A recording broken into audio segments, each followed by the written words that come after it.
நேபாளல வந்து பாத்தீங்கன்னா இப்ப பயங்கரமான ப்ரொடெஸ்ட் போயிட்டு இருக்கு. இந்த ப்ரொடெஸ்ட் வந்து பாத்தீங்கன்னா யங்ஸ்டர்ஸ் எல்லாமே ஜென்சி ஜெனரேஷன் இருக்கிற யங்ஸ்டர்ஸ் எல்லாமே வந்து பாத்தீங்கன்னா அங்க இருக்கிற பார்லிமெண்ட்டுக்குள்ள தீ வச்சு கொடுத்திருக்காங்க. சரி, எதுக்காக இந்த ப்ரொடெஸ்ட் வந்து பாத்தீங்கன்னா சடனா நேபாள் கவர்மெண்ட் வந்து அங்க இருக்கிற சோசியல் மீடியா ஆப்ஸ் எல்லாத்தையுமே பேன் பண்ணிருக்காங்க.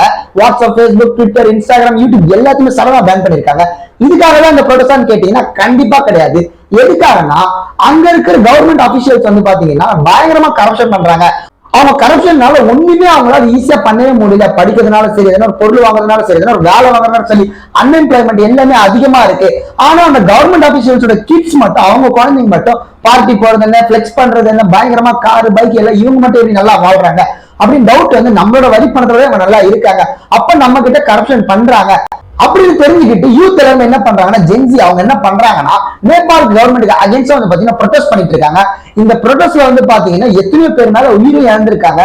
போலீஸ் அங்க இருக்கிற கவர்மெண்ட் எல்லாமே மக்களுக்கு ஆதரவா இல்லாம இருக்கிறாங்க.